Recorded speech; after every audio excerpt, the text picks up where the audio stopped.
The bridge of the Valiant was quiet except for the soft hum of engines and the occasional beep from the sensor station. Commander Jacob Price stood near the main viewport, his hands clasped behind his back as he watched the purple and blue clouds of the nebula drift past. He had been in space for 15 years, but the beauty of it never got old. Still today his mind was not on the view. They were looking for something that had gone missing. 6 months ago, a Krell research station stopped sending signals. The Krell were famous across the galaxy for one thing above all else. They understood minds. They could read emotions like humans read books. They knew what made people happy, sad, angry, or afraid. Every species in the Galactic Council respected them for this gift. Every species except humans.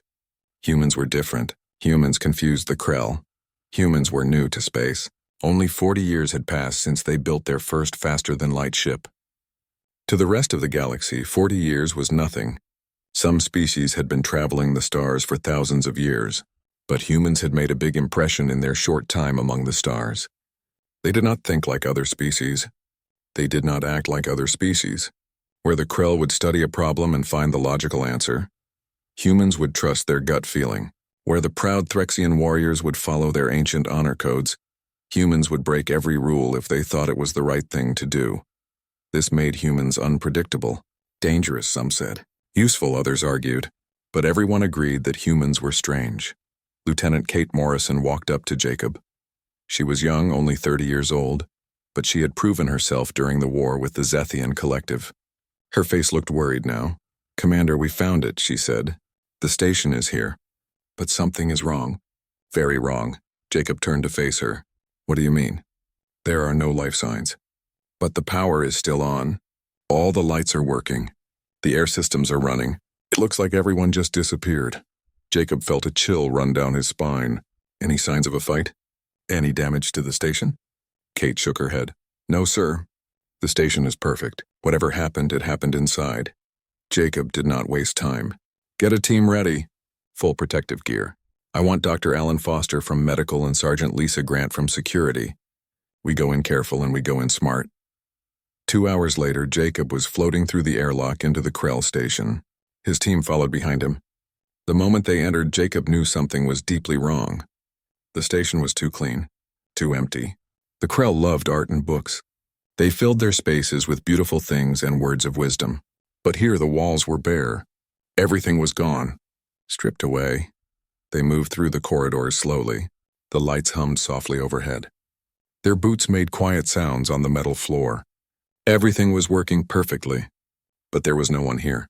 No one alive. They found the first body in a meditation room. The Krell scientist was sitting against the wall. His many eyes were closed. His breathing mask lay on the floor beside him. He looked peaceful. Too peaceful. Alan knelt down and scanned the body with his medical tools. "No violence," he said quietly. "No injuries. But look at his face. He looks calm. Like he just gave up and let go." "Gave up on what?" Lisa asked. Her hand rested on her weapon, even though there was clearly no threat here. "Old habits on living," Alan said. "This Krell died because he stopped trying to stay alive. He stopped eating, stopped drinking, just sat here until his body shut down. They found more bodies as they searched the station, 47 in total. All Krell, all dead the same way. No violence, no struggle. They had all just stopped living. Some were in their beds. Some were at their workstations. Some were in the halls as if they had been walking somewhere and simply decided to sit down and never get up again.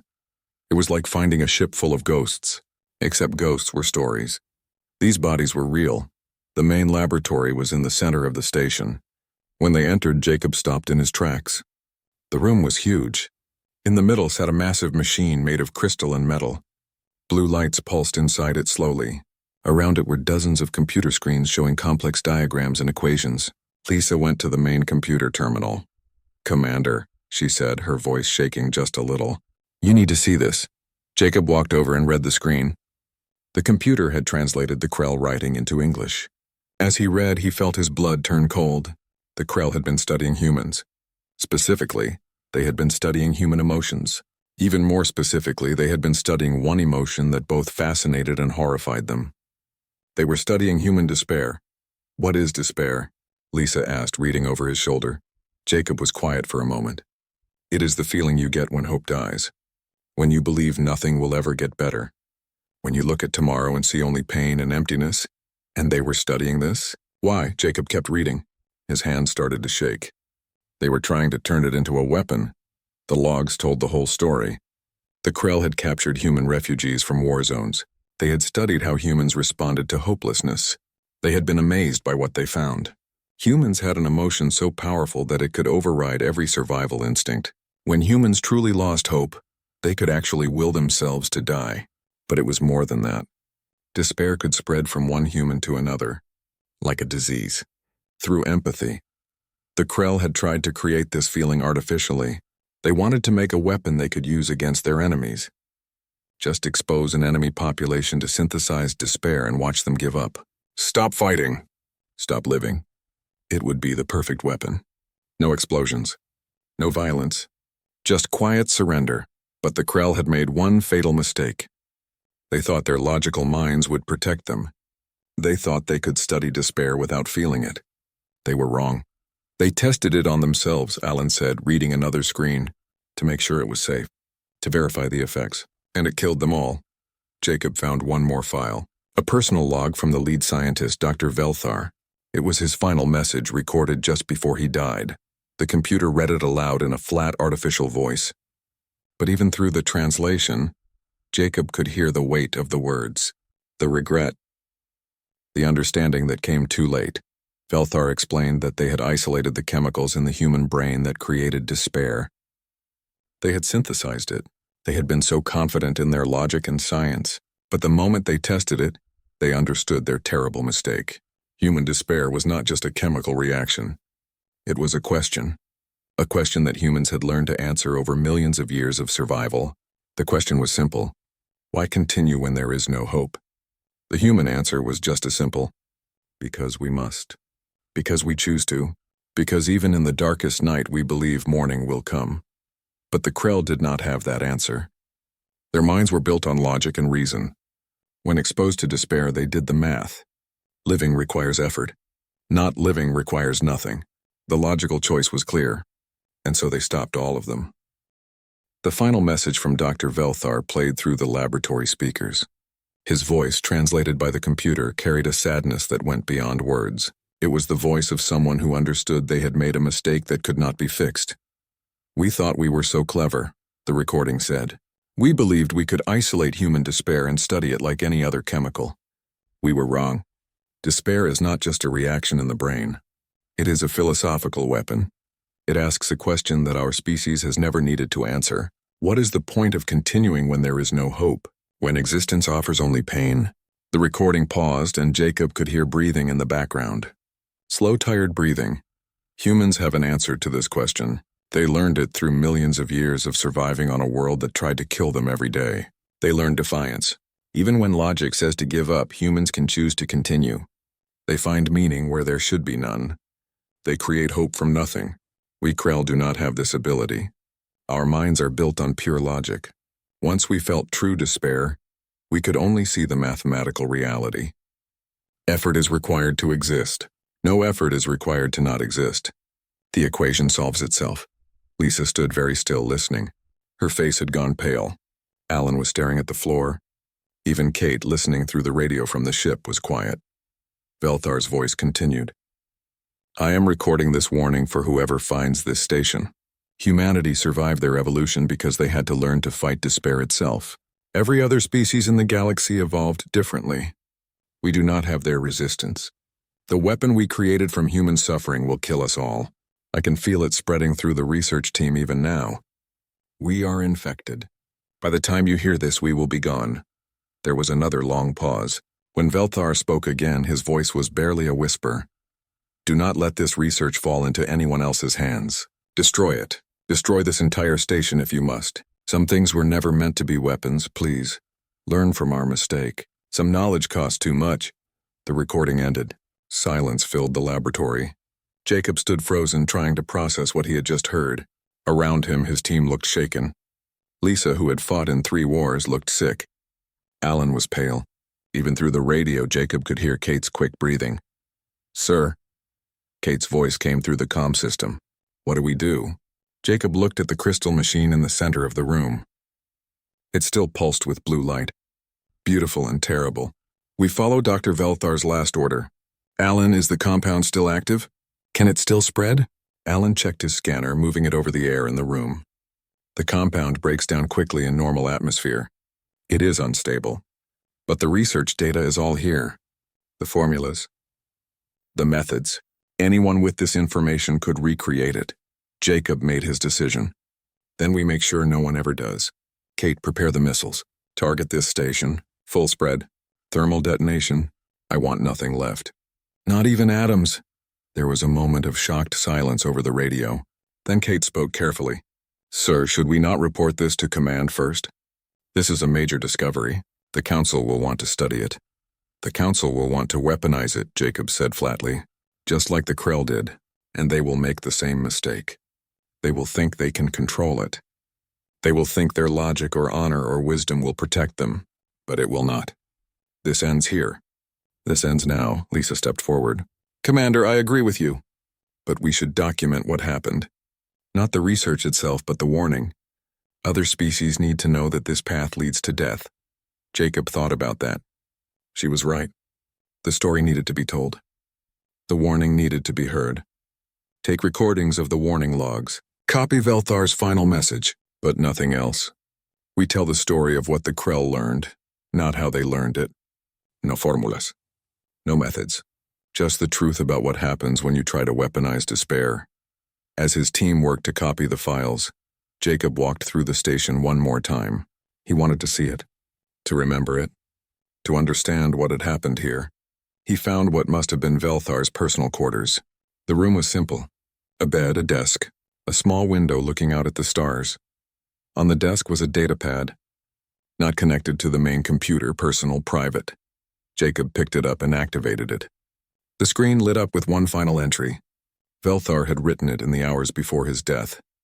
The words made Jacob's chest tighten. Velthar wrote, I finally understand why humans frighten so many species in the Council.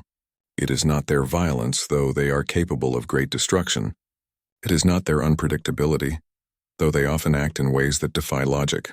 It is that they live every day with something inside them that would destroy any of us instantly. They carry despair like we carry logic. It is part of them. And yet they continue. They laugh. They love. They hope. They are immune to the very thing that will kill me tomorrow. The entry continued. Perhaps this is humanity's true strength. They have already survived the worst weapon in the galaxy. It lives inside their own minds every moment of every day, and they just keep going. I do not know if this makes them brave or simply adapted to their harsh world. But I know now that they are stronger than we ever imagined, not because they lack fear or pain or doubt, but because they carry all of these things and still choose to continue. I hope whoever finds this understands what we learned too late. Do not try to turn human emotions into weapons. You will only destroy yourself. Leave humanity alone. They have enough battles to fight already, most of them inside their own hearts and minds. They do not need us adding to their burden. Jacob set the datapad down carefully. He stood there for a long moment looking at the empty room. Velthar had been a scientist, a researcher, someone who wanted to understand the universe, and in the end, he had learned something that killed him, but he had tried to pass on his knowledge as a warning. That deserved respect. Commander, Lisa's voice came over his personal comm. We have the recordings. We are ready to leave. On my way. Jacob took one last look at the datapad. Then he pocketed it. The personal writings were not research. They were a memorial. They deserved to be saved. 20 minutes later, the team was back on the Valiant. Jacob stood on the bridge watching the station on the main screen. It looked so peaceful out there among the stars. Beautiful, even. No one would guess what had happened inside. Missiles locked and ready, sir, Kate said. Her hand hovered over the firing control. Jacob took a deep breath. This was the right choice. He knew it in his gut, but that did not make it easy. Knowledge was being destroyed. Research was being lost, but sometimes some knowledge was too dangerous to keep. Fire, he said quietly. 6 missiles streaked across the darkness. They hit the station in perfect synchronization. For a moment, the station lit up brighter than a star. Then it was gone. Not destroyed, erased, turned to superheated gas and scattered atoms. The bridge was silent.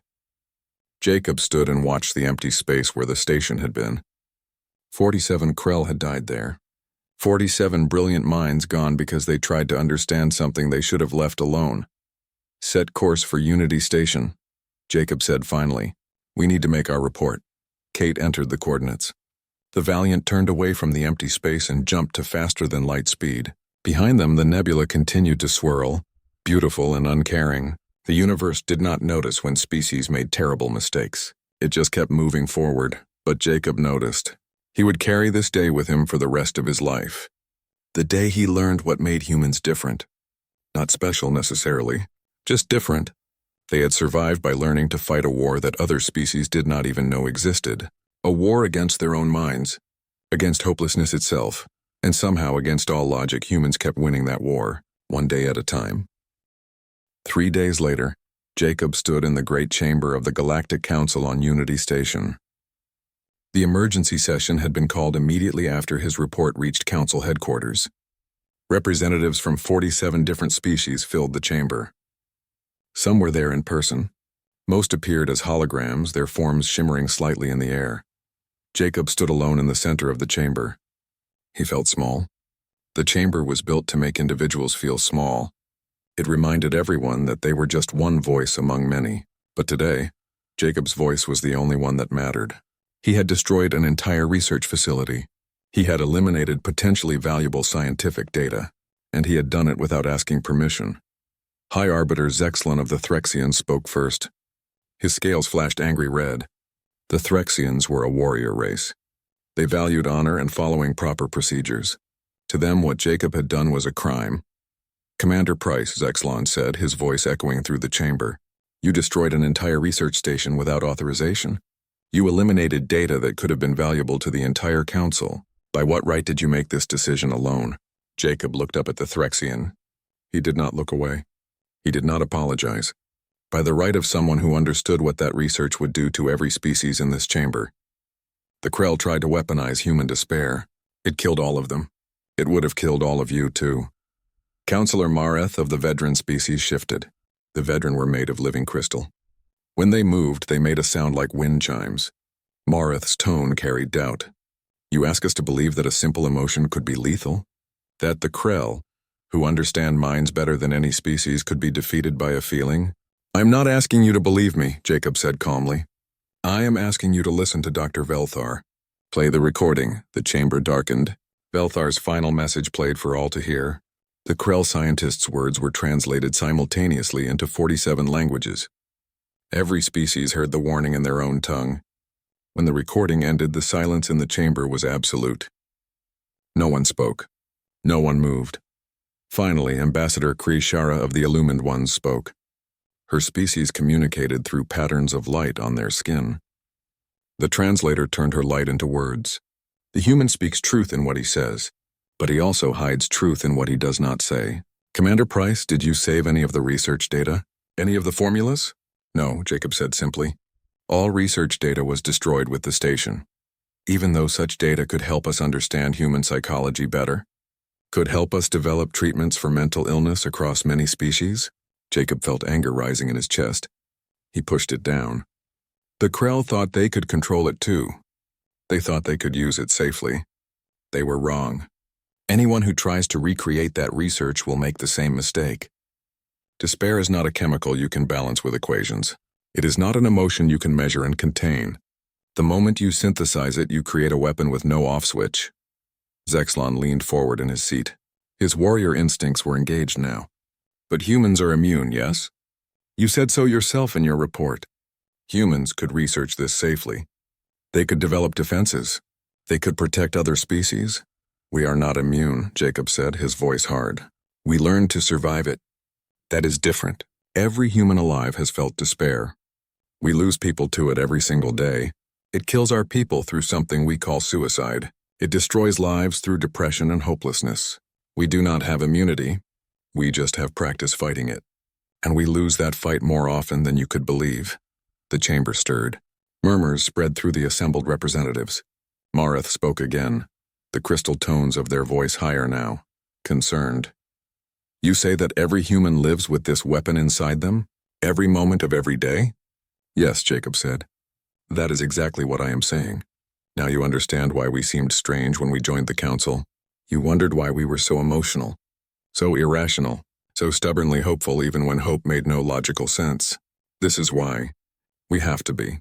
Because if we let despair win, we die. So we choose hope even when hope seems impossible. We choose to continue, even when continuing makes no sense. Not because we are brave, because we have no choice.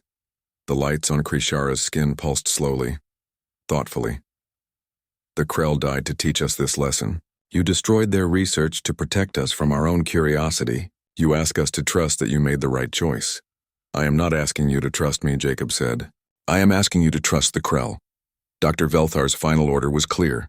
Destroy the research. Destroy the station. Some weapons should never exist. This is one of them. The council debated for 6 hours. Jacob stood through all of it. His legs ached. His back hurt. But he did not sit. He answered every question. He deflected every attempt to get technical details he did not have. He explained again and again why some knowledge was too dangerous to keep. Some council members wanted him punished. Some wanted him honored. Some wanted to send expeditions to search for any remaining traces of the research. Jacob argued against all of it.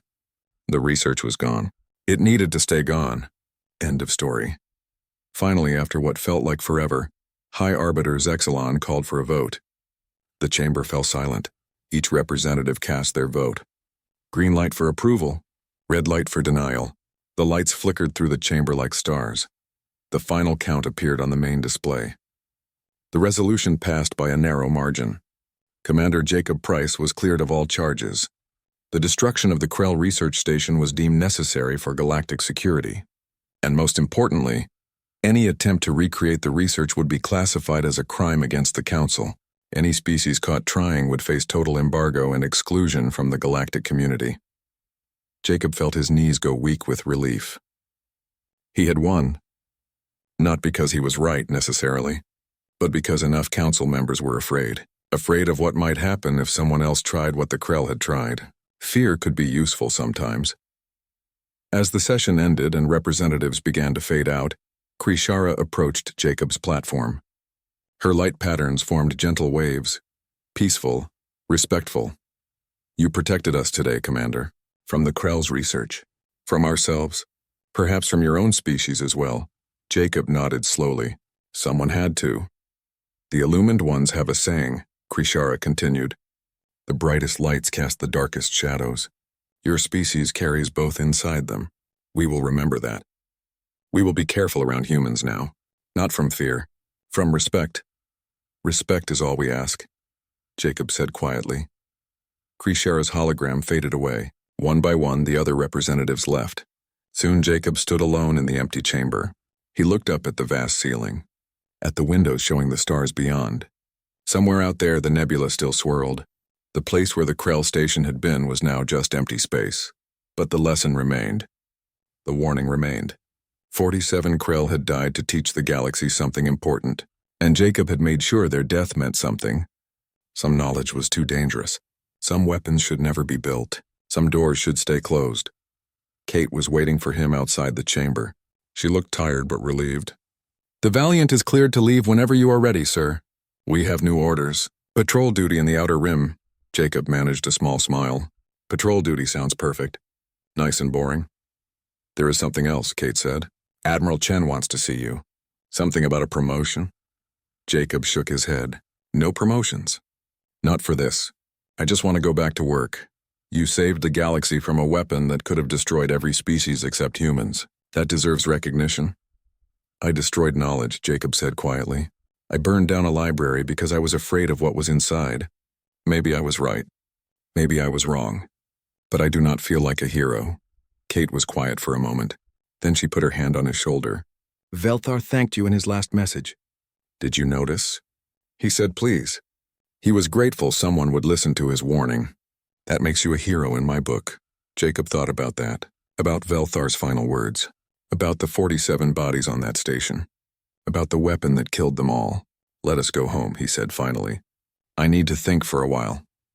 They walked together through the corridors of Unity Station, heading back to their ship. Behind them, the council chamber stood empty. But the decision made there would echo through the galaxy for generations. A line had been drawn, a boundary established. Some weapons were too terrible to exist, and humanity, despite all their strangeness, had been the ones to teach that lesson to the stars. 6 months passed. The Valiant spent that time in dock at Unity Station, undergoing repairs and upgrades. During that time, Jacob and his crew were debriefed over and over. Different council committees wanted to know every detail. What did the station look like? How did the Krell die? What exactly did Velthar say in his final message? Everyone wanted to understand what had happened, but no one wanted to admit what it revealed about humanity.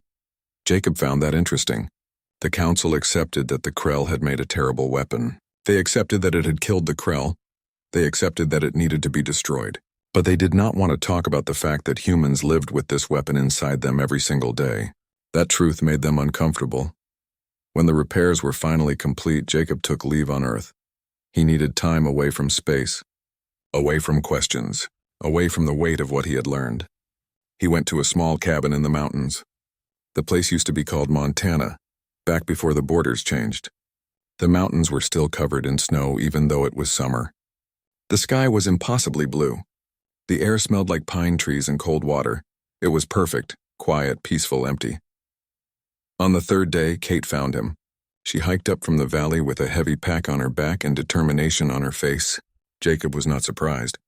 Kate had always been stubborn. She sat down on the porch steps without asking permission and pulled out a thermos of coffee. "They say you refused the promotion," she said, pouring 2 cups. "Admiral Chen wanted to make you a captain. Give you a cruiser. You said no." "I did." Jacob accepted the coffee gratefully. It was hot and strong, perfect. "Why?" "You deserve it. What you did at that station was right. Everyone knows that now." Jacob was quiet for a long time. He watched clouds drift across the mountain peaks, white and peaceful. Finally he spoke. "Do you know what keeps me awake at night, Kate? Not what the Krell discovered. Not what they did. What keeps me awake is knowing they were right. Right about what? About us. About humans. Every single person on Earth, in the colonies, on the ships. We all carry this thing inside us. This despair that would kill any other species instantly. We live with it every single day. We wake up with it. We go to sleep with it. And somehow we just keep going. How is that possible? How do we do it?" Kate sipped her coffee. She seemed to be thinking, "Is that so bad? Sounds like we are tougher than we thought. Or we are all just one bad day away from what happened to those Krell." Jacob turned to look at her. Velthar kept a personal diary. "I did not share it with the council." He wrote about studying human refugees. He found that humans do not just carry despair. We share it. When one of us falls into darkness, it affects everyone around us. We feel each other's pain. That is why suicide happens in clusters. Why depression spreads through communities like a virus. Kate was quiet. Then she smiled. Sad but genuine. But we also share hope. We share joy. We share determination. That is what makes us human too. My grandmother used to tell me a story.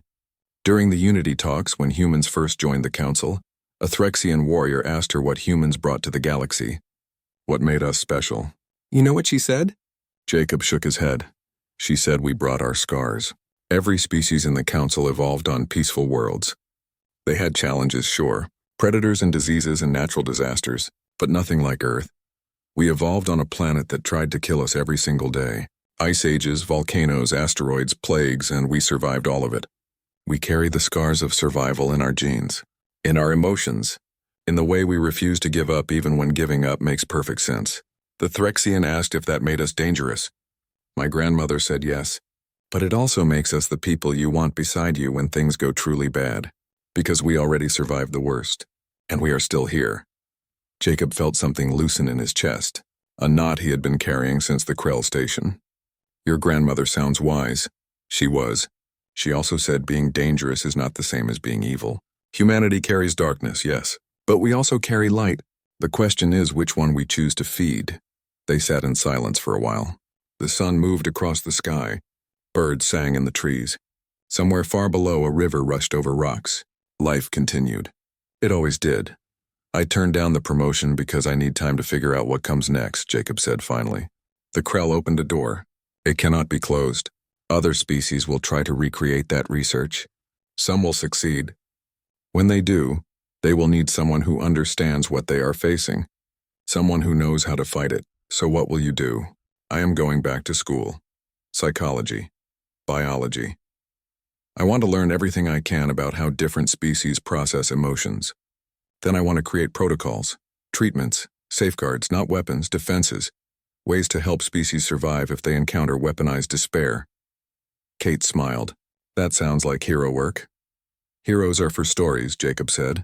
I am just someone who knows that some problems cannot be solved with guns and missiles.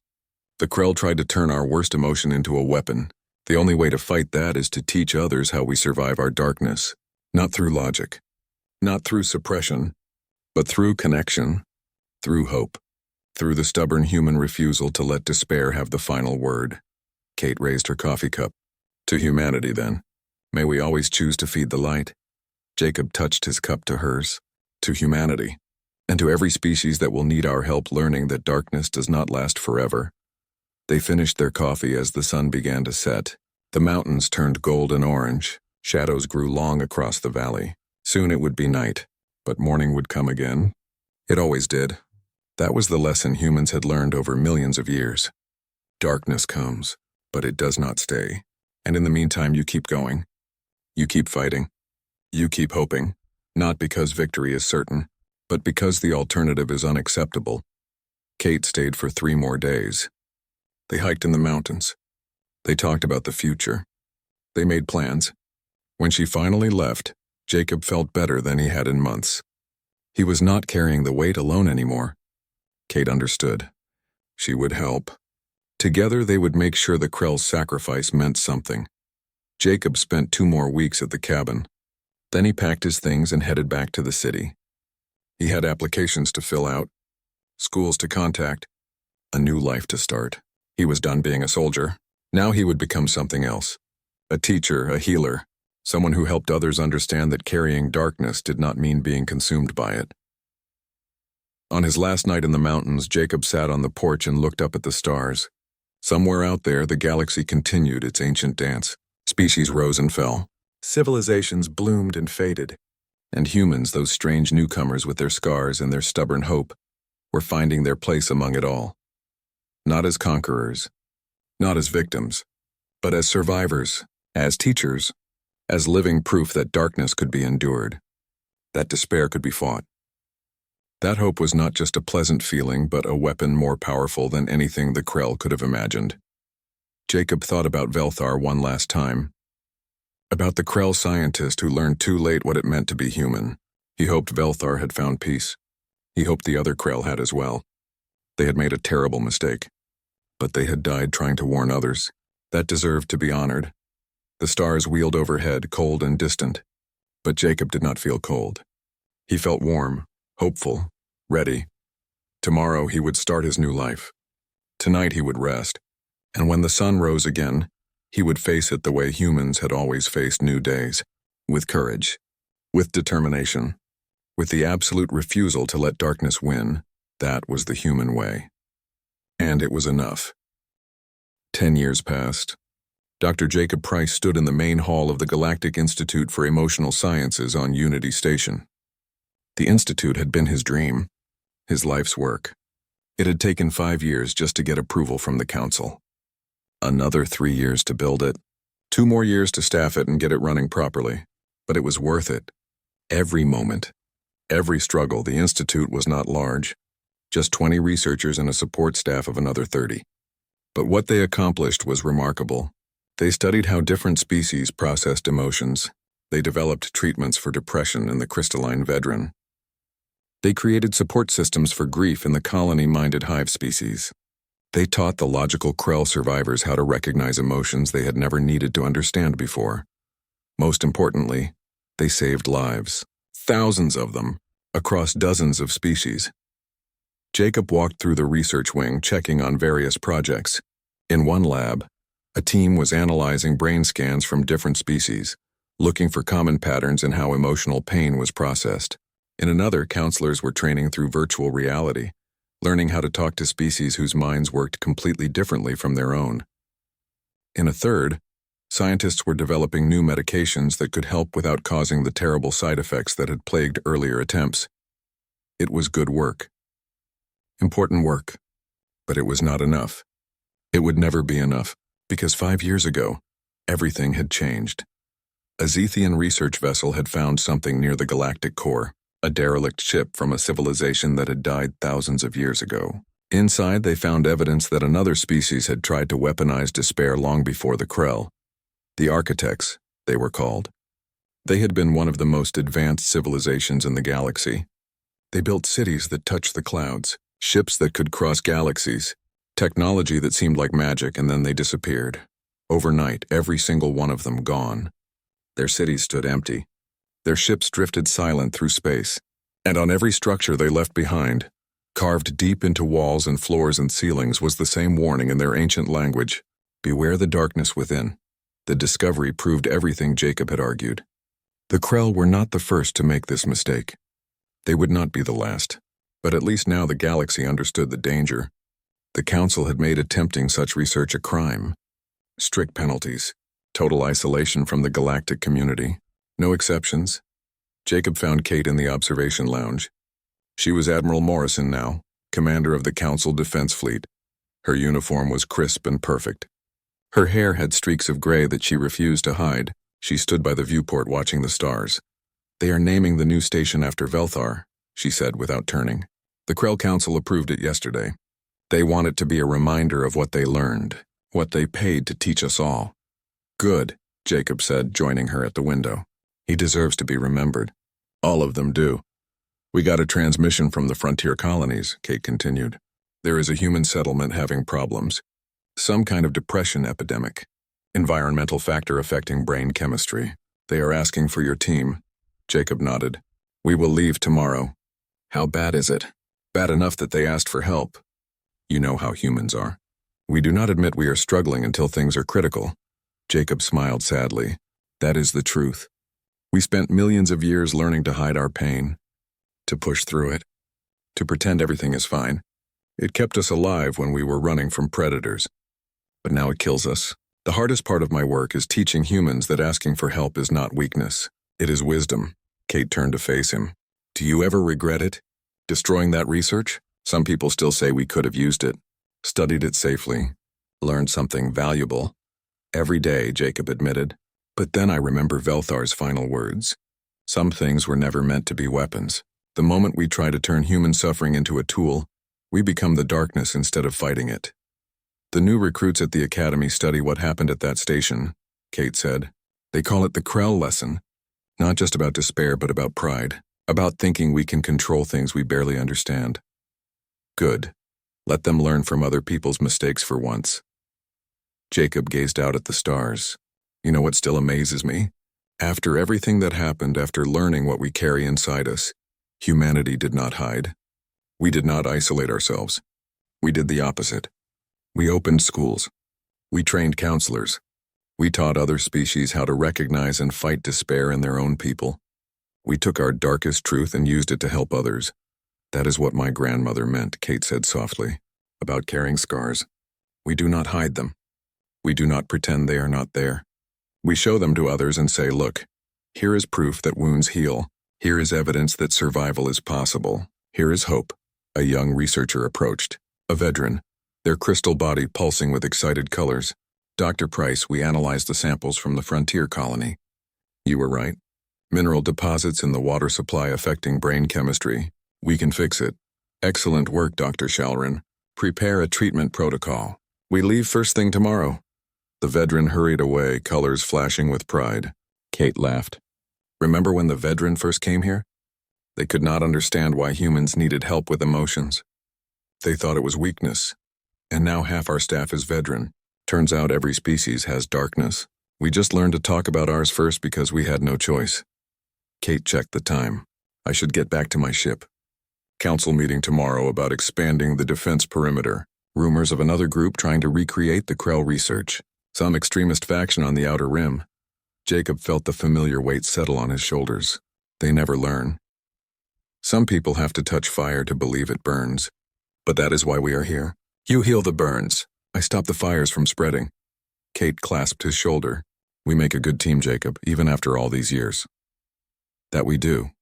After Kate left, Jacob stayed at the viewport. He thought about the Krell scientists dying in their sterile station. He thought about Velthar's warning, now taught across the galaxy. He thought about the architects who disappeared thousands of years ago, leaving only their warning carved in stone. But he also thought about the humans living on that frontier colony, struggling with darkness they did not understand. Tomorrow his team would arrive. They would identify the problem. They would fix it. They would teach those colonists that their feelings were real but not permanent, that help was available, that they did not have to fight alone.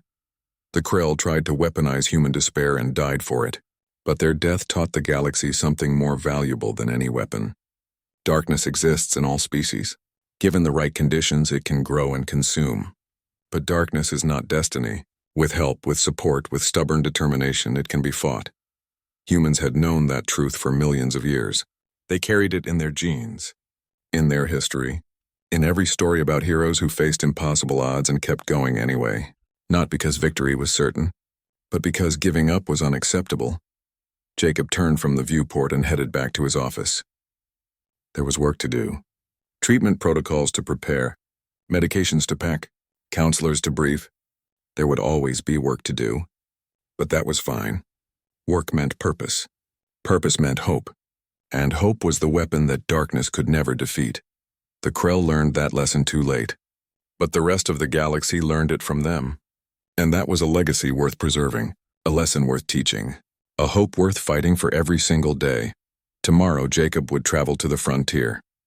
He would help people who were suffering. He would teach them what every human learned eventually. That darkness comes, but it does not stay. That pain is real, but it is not forever. That asking for help is not surrender, but strength. And if someone asked him why he kept doing this work, why he dedicated his life to fighting a battle that could never truly be won, he would tell them the truth. Because every life saved was worth it. Every person taught to recognize their darkness and ask for help was a victory. Every species that learned to support their own instead of abandoning them was proof that the galaxy could grow, could learn, could become better. That was the real lesson the Krell had taught. Not that despair was dangerous, but that connection was powerful. That empathy could heal as easily as it could harm. That humanity's greatest strength was not their ability to survive darkness alone, but their willingness to help others survive it too. The stars wheeled on, indifferent and eternal. But Jacob was not indifferent. He cared, he fought, he hoped, and tomorrow he would do it all again, because that was what humans did. They kept going. They kept fighting. They kept choosing light over darkness, hope over despair, connection over isolation. Not because it was easy, because it was necessary, because it was right, because someone had to. 20 years after the Krell station, Jacob stood in front of 300 students at the Galactic Academy. His hair was completely white now. His face had lines that told stories of long nights and difficult choices. But his eyes were still bright, still determined. The students came from 50 different species. Some had solid bodies. Some were energy beings.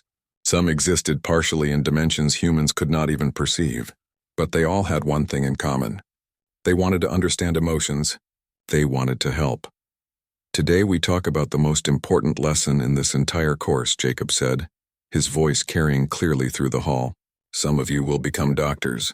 Some will be counselors. Some will work in research. But all of you need to understand this truth. The darkness inside minds is not the enemy. Fear of that darkness is the enemy. Shame about it is the enemy. Silence about it is the enemy. A young Threxian raised a claw. Professor Price, my people believe that showing weakness is dishonorable. How do we teach them to ask for help without destroying their sense of honor? Jacob smiled. By redefining what honor means.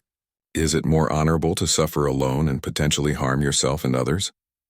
Or to acknowledge the problem and seek help so you can continue serving your people? True courage is not pretending nothing is wrong.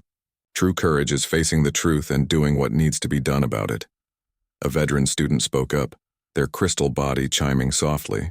We learned about the Krell incident in history class. They tried to weaponize human despair, but I do not understand. If humans carry this darkness inside them, why do they not all fall to it? Jacob walked to the front of his desk and sat on the edge. This was the question he had been waiting for. Because humans learned something through millions of years of evolution. We learned that darkness is not permanent. We learned that feelings change. That pain passes. That morning comes after the darkest night. Most importantly, we learned that we do not have to face darkness alone. He pulled up a display on the wall screen. It showed brain scans from different species. Look at these scans. This is what happens in a Krell brain when exposed to synthesized despair. The logical centers shut down first. Then the emotional regulation fails. Then everything stops. Death in hours, he changed the image. This is a human brain experiencing natural despair.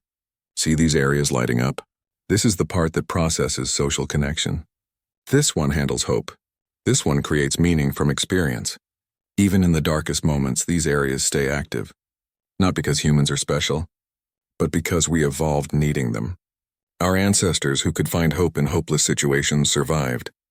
Those who could not did not pass on their genes. Another student, this one from the peaceful illumined species, spoke. So humanity's strength comes from surviving a harsh world? Partially, but it also comes from refusing to face that harshness alone. Humans are intensely social. We form bonds with others. We share our pain. We help each other carry burdens. When one human falls into darkness, others reach in and pull them out. Not because we have to. Because we choose to. Because we understand that any of us could be next. Jacob stood and paced. He always paced when he got passionate about something. This is what the Krell missed. They studied despair as an individual phenomenon, a chemical reaction in a single brain. But human despair exists in a social context. We feel it, we share it. But we also fight it together. That is the key. Not isolation, connection. The Threxian student spoke again. Is that why the Institute focuses so much on support groups? On teaching people to talk about their feelings? Exactly. For most species, emotional pain is something private, something to hide. But humans learned that hiding pain makes it worse. Talking about it, sharing it, acknowledging it. These things do not make the pain go away immediately, but they make it bearable. They remind us we are not alone, and that reminder can be the difference between giving up and continuing. After the class ended, Jacob walked slowly back to his office. His knees hurt. His back ached. He was getting old. But the work continued. The Institute now had branches on 12 worlds. They trained thousands of counselors every year. They developed new treatments constantly. They saved lives daily. Kate was waiting in his office. She was older too, but still sharp. Still strong. The council wants you at Unity Station next week. They are proposing to make emotional health services mandatory for all member species. Your testimony will help pass it. Jacob sat down with a grateful sigh. Mandatory services. 20 years ago, half the council thought emotions were weaknesses to be suppressed. Now they want to make mental health care a right. We have come a long way. The architects helped with that. Finding their ruins, seeing what happened to them, it scared people. Made them take this seriously. Kate sat across from him. Do you ever think about what would have happened if you had not destroyed the Krell research? If you had let the council study it? Jacob was quiet for a long moment. Every day. But I also see what we built instead. We did not learn to weaponize despair.